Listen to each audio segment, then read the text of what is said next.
There is a progression in the spelling of a compound. Many times it starts out as two words, becomes joined with a hyphen, and then becomes one word.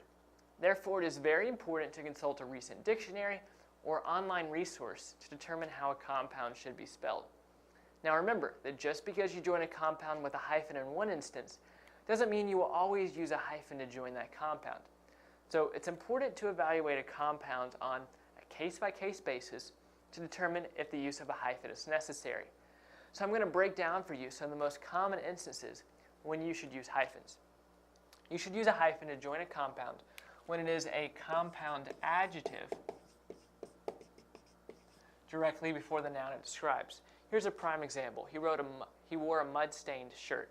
So here mud-stained is a compound adjective right before the noun it describes, which is shirt.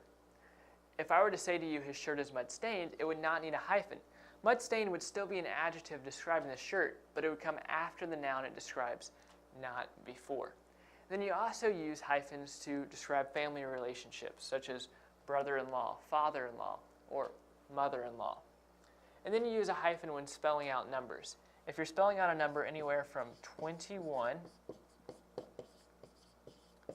to 99, you need to spell it out and use a hyphen. Now once you get to a number above 99, such as 100, you still need to spell it out, but you don't need a hyphen. And then from there, if you're spelling out a number that would require you to use 3 words to spell it, then you just write out the digits that make up the number, such as 102. Now here we have 2 examples of the use of 2/3. Only 2/3 of the assembly were present. The proposition passed by a 2/3 majority. So you'll probably notice that here no hyphen is used, and here a hyphen is used. Well, in this case, 2/3 is an adjective.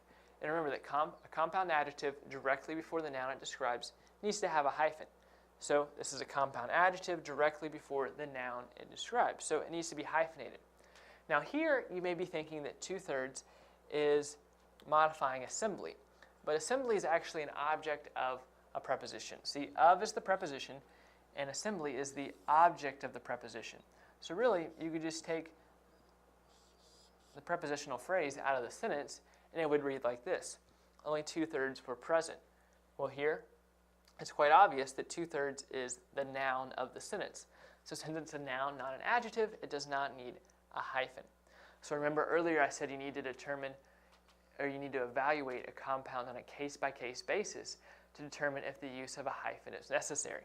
This is a great example of that. Here we have the same compound in both sentences, but since they're used in different ways, one needs a hyphen and the other doesn't. You also need hyphens when you have a compound that includes the word self. Now, there are some exceptions to this, such as selfless, which does not need a hyphen. When you use ex or pro before a word, you need a hyphen. Whenever you are writing out a sentence and the last word of the sentence won't quite make it on that line and you have to continue on the next line, it's appropriate to break up the word. However, you need to break it up between syllables. So giraffe, for example, has 2 syllables.